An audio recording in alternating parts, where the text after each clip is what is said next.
نے پوچھا کہ سود لینے والے شخص کے ہاں شادی کرنا کیسا ہے؟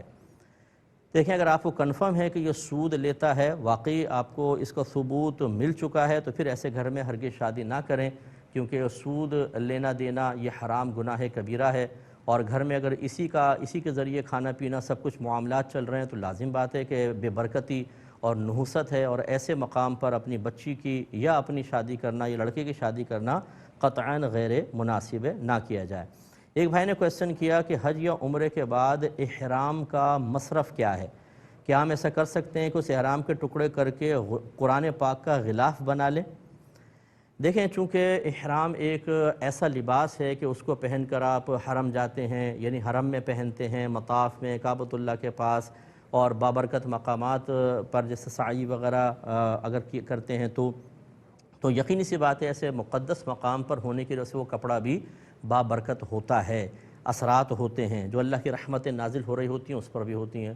تو اس لحاظ سے حج اور عمرے کے بعد احرام کو اس طرح پھینک دینا تو قطعاً مناسب نہیں ہوگا، اس کا ادب اور احترام کرنا چاہیے۔ لیکن قرآن پاک کا غلاف بنانا بھی مناسب نہیں ہے کہ جو ہم نے لباس پہنا ہوا ہو اتار کر اور پھر اس سے قرآن پاک کا غلاف بنائیں، یہ مناسب نہیں ہے۔ ہمارا مشورہ یہ ہوگا کہ اس کو کفن میں استعمال کیا جائے، اور کفن کی چادر وغیرہ کے اندر یا تہبند کے طور پہ استعمال کر لیں، یہ بیسٹ ہے، انشاءاللہ قبر میں بھی برکت رہے گی۔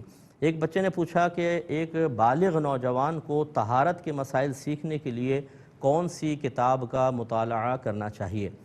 دیکھیں، بکس تو مارکیٹ میں بہت ساری ہوتی ہیں، میں بتا بھی سکتا ہوں، لیکن میرا مشورہ ہمیشہ یہ ہوگا کہ فقہی مسائل کبھی بھی از خود کتاب کو پڑھ کر حاصل کر کے اس پر مطمئن نہ ہوا جائے۔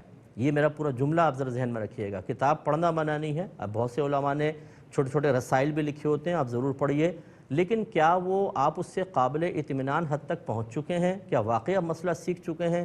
یہ اطمینان آپ کو اس وقت حاصل ہوگا جب کسی عالم دین سے اس کی تصدیق ہو جائے۔ تو یا تو آپ کسی ایسے عالم دین کو سنیں جس کے علم پر اعتماد ہو، وہ اس کی وضاحت کر رہا ہو تو وضاحت اور پھر کتاب سے لیں، ٹھیک، ورنہ کسی استاد سے سیکھیں، یہ ضروری ہے۔ کہ دیکھیں، مرد ہو یا عورت وضو کریں تو پہلے بھی آپ کو سمجھایا تھا، اس کا پانی کپڑوں پر نہیں گرنا چاہیے، حتی الامکان کوشش یہ کریں، کیونکہ جب ہم وضو کرتے ہیں تو دو چیزیں اس کی وجہ سے جسم سے نکلتی ہیں۔ ایک، گناہ جھڑتے ہیں، نمبر دو، ایک ایسی نجاست گرتی ہے جس کو آپ اور میں دیکھ نہیں سکتے، لیکن شریعت کہتی ہے کہ وہ نجاست ہے۔ ایسی نجاست جو ہم دیکھ نہ سکیں، جس کو سونگھ نہ سکیں، جس کو چھو کر محسوس نہ کر سکیں، اسے نجاست حکمیہ کہتے ہیں۔ جیسے بے وضو پن حالت جنابت ہے، یا بہنوں کی حالت حیض و نفاس ہے، یہ کوئی آپ چھو کر محسوس نہیں کر سکتے۔ ایک حائضہ بہن کھڑی ہوں، ایک بغیر حیض والی ہوں، دونوں ایسی ایک جیسے لگیں گی۔ ایک جنبی شخص سے غیر جنبی، ایک باوضو ہے بے وضو، کوئی فرق نہیں ہو سکتا، اور نہ آپ ان کو محسوس کر سکتے ہیں کہ یہ بے وضو ہے باوضو ہے۔ یہ نجاست حکمیہ ہے۔ جب آپ وضو کرتے ہیں تو اس پانی سے نجاست حکمیہ بھی گرتی ہے، تو یہ نجاست اور پھر گناہوں کی آلودگی، اس سے اپنے کپڑوں کو آلودہ کرنا، علماء نے اس کو مکروہ لکھا ہے۔ لہٰذا بہتر یہ ہے کہ آپ چہرہ دھوئیں، پھر ایک کوئی کپڑا لیں، میں نے آپ کو پہلے بھی سمجھایا تھا، ہلکا سا اس کو صاف کریں کہ قطرے ٹپکنا موقوف ہو جائیں، مکمل طور پہ صاف نہ کیا کریں، کیونکہ اس کی یہ تری جو ہے یہ انشاءاللہ بروز قیامت آپ کے میزان میں تولی جائے گی۔